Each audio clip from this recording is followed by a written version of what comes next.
Assalamualaikum warahmatullahi wabarakatuh. Pertama, saya ingin berterima kasih terlebih dahulu kepada Bapak Nanang Saiful Rohman selaku dosen mata kuliah Bahasa Indonesia saya, dan juga saya ucapkan terima kasih kepada teman-teman saya yang telah membantu menyelesaikan pengerjaan artikel ilmiah saya. Perkenalkan, nama saya Muhammad Fauzi Maulana dengan nomor induk mahasiswa 193142141111042. Pada kesempatan kali ini saya ingin mempresentasikan hasil artikel ilmiah saya, pentingnya segitiga exposure dalam pengambilan gambar. Langsung saja kita menuju ke bagian pendahuluan. Di era serba canggih saat ini, media sosial menjadi salah satu media informasi masyarakat yang diminati dunia, begitupun masyarakat Indonesia. Minat masyarakat ini dibuktikan dengan banyaknya penggunaan media sosial di Indonesia. Sekarang masyarakat menggunakan media sosial tidak hanya untuk mengupdate kegiatan sehari-hari, tapi sekarang media sosial juga digunakan sebagai tempat berikan, baik melalui foto maupun video. Namun kebanyakan dari masyarakat yang beriklan menggunakan media sosial ini cenderung lebih suka mengandalkan proses editing daripada mengatur atau men-setting komposisi dalam kamera, sehingga esensi yang dihasilkan oleh kamera dalam menangkap cahaya itu tidak murni lagi. Oleh karena itu, berdasarkan latar belakang tersebut, penelitian ini memiliki tujuan betapa pentingnya komposisi dasar segitiga exposure dalam pengambilan gambar, agar pengguna media sosial, khususnya untuk mereka yang menggunakan foto atau video, bisa mendapatkan hasil yang bagus langsung dari kamera dengan minim editing, atau bahkan tidak perlu proses editing lagi. Kajian pustaka. Pada bagian ini saya menggunakan referensi dari website dan artikel di internet 5-10 tahun terakhir yang menjelaskan pengertian segitiga exposure, pengertian singkat tentang fotografi dan videografi, dan mengontrol exposure dengan benar dan kreatif. Pengertian segitiga exposure. Segitiga exposure ini adalah istilah yang digunakan untuk 3 elemen dasar exposure. Rangkaian elemen ini tentu akan mengaruhi hasil secara keseluruhan, terlebih pada kualitas kecerahan pada foto yang dihasilkan. Melalui buku yang berjudul Understanding Exposure, Brian Peterson menggambarkan bahwa benar mengenai kedudukan 3 elemen ini haruslah dipahami agar dapat menghasilkan exposure yang normal, yang bagus, dan sesuai apa yang kita inginkan.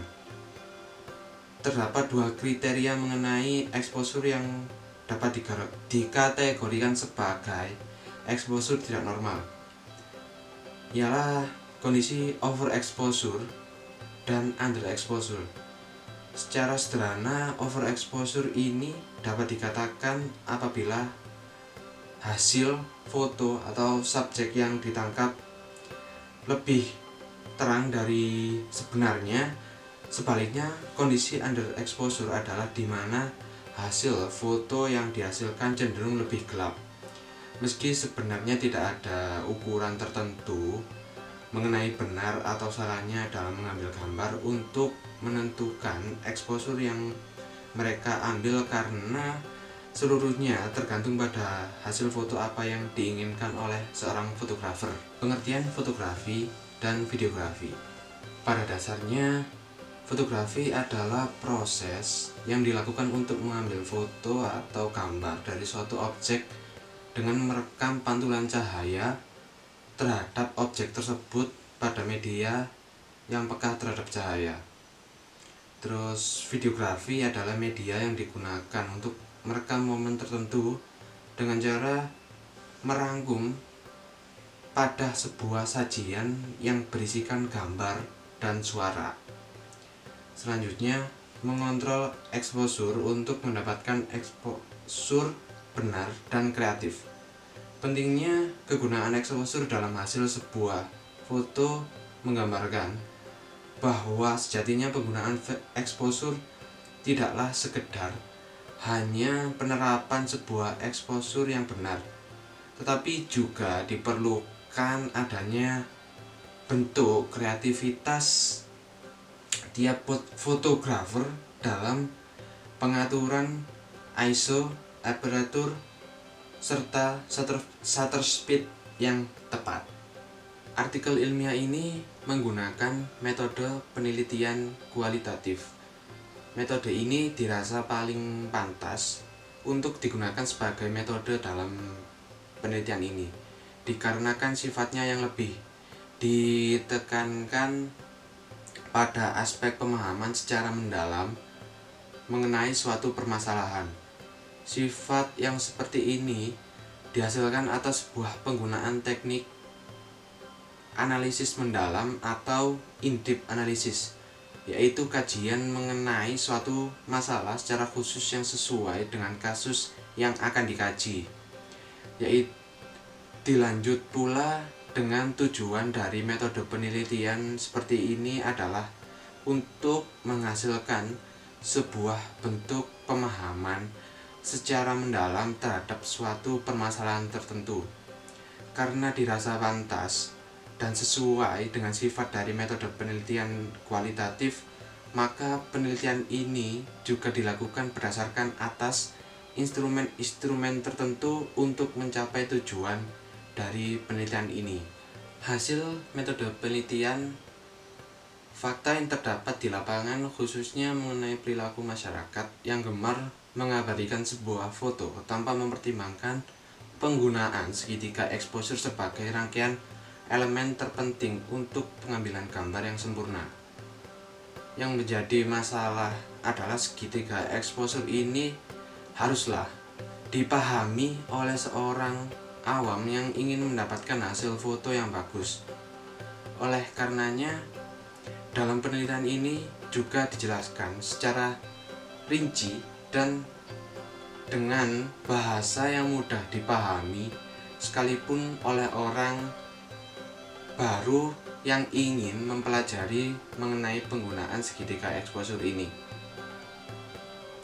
Sumber yang digunakan untuk penelitian ini tidak hanya berasal dari studi kasus yang terdapat di masyarakat, tetapi juga berasal dari pemahaman para ahli dalam bidang fotografi, di mana pemahaman ini dianggap dapat memberikan penjelasan atas fenomena yang terjadi di masyarakat.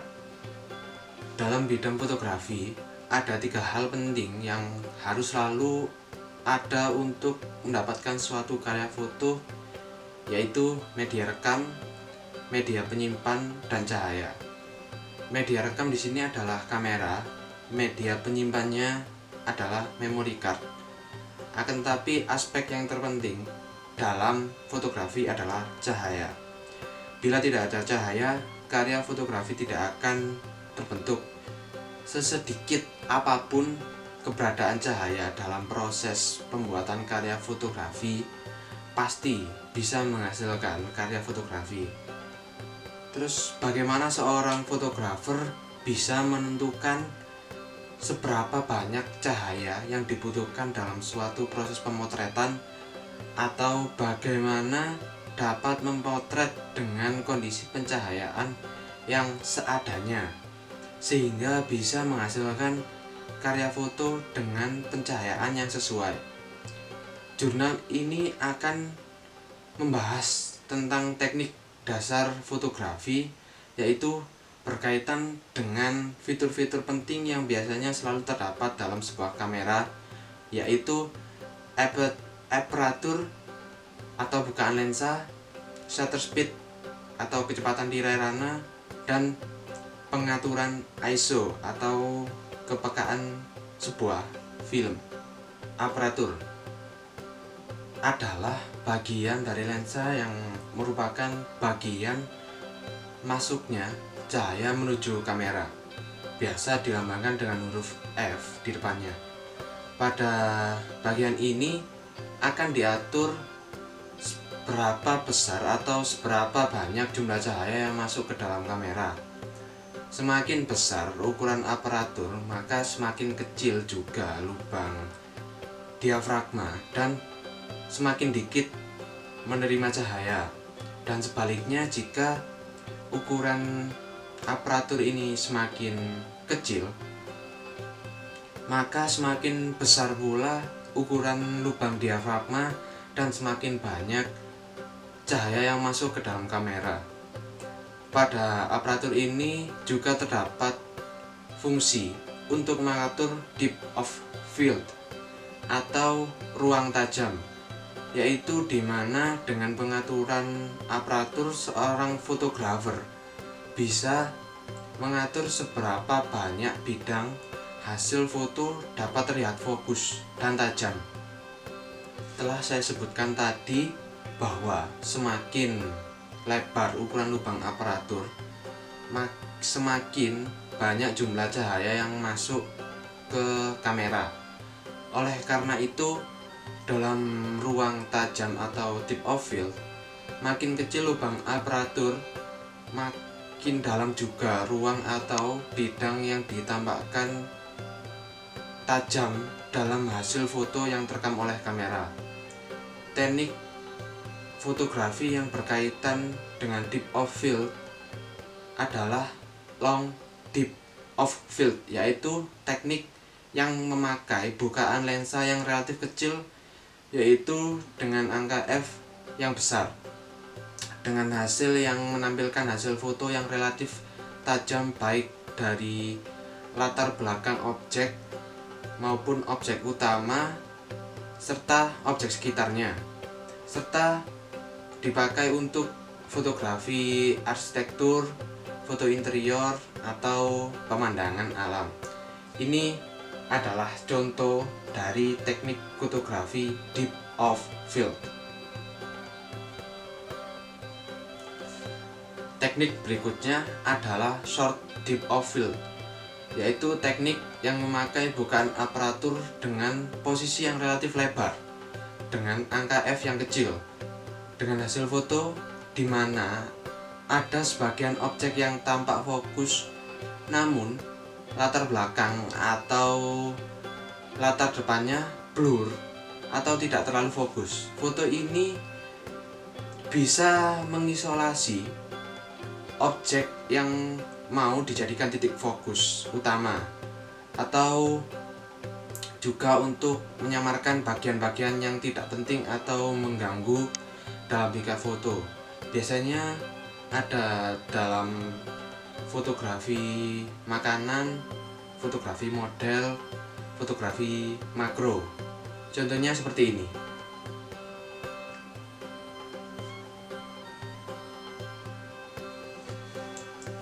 Selanjutnya adalah shutter speed. Bagian kedua yang dibahas dalam jurnal ini adalah suatu mekanisme yang mengatur kecepatan membuka dan menutupnya tirai rana yang umumnya dikenal dengan istilah shutter speed. Bagian ini merupakan bagian yang mengatur seberapa cepat atau lambat tirai rana yang bisa membuka dan menutup, sehingga bisa mengatur seberapa lama jumlah cahaya yang tadi melewati aparatur agar mencapai atau terekam dalam kamera. Bila dijelaskan, fungsinya itu hampir sama dengan aparatur, akan tetapi shutter speed ini mengatur banyaknya cahaya berdasarkan cepat atau lambatnya cahaya tersebut melewati shutter atau tirai rana saat terbuka. Sedangkan aparatur mengatur banyak sedikitnya cahaya yang masuk mengenai film berdasarkan besar kecilnya bukaan aparatur lensa. Bila shutter speed ini diatur untuk membuka selama 1 menit, maka shutter speed tadi akan membuka selama 1 menit saja.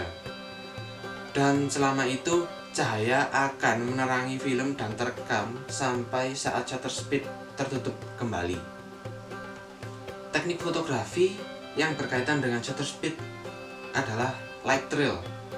adalah pemotretan dengan shutter speed lambat pada cahaya yang bergerak sehingga jalan cahaya terekam dalam foto karena cahaya tidak akan bergerak di tempat yang sama persis sehingga membuat garis cahaya yang berwarna-warni. Contohnya seperti ini.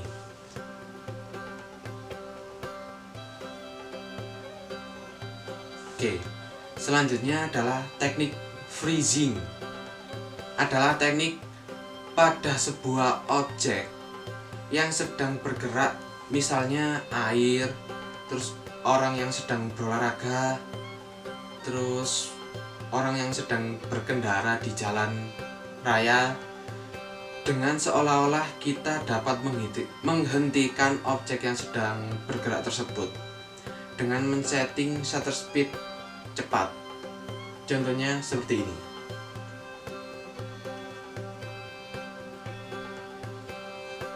Setelah membahas mengenai aparatur dan shutter speed, yang dibahas selanjutnya adalah ISO atau kepekaan film. Singkatan ISO adalah International Standard Organization. ISO sendiri adalah angka yang telah ditetapkan untuk menjadi acuan standar internasional untuk kepekaan film terhadap cahaya yang tergantung dengan tipe film yang berbeda juga. Angka-angka ISO yang sering dipakai sebagai standar di mayoritas kamera atau yang tersedia pada film di pasaran yaitu 80, 100, 200, 400, 800, 1600, dan 3200.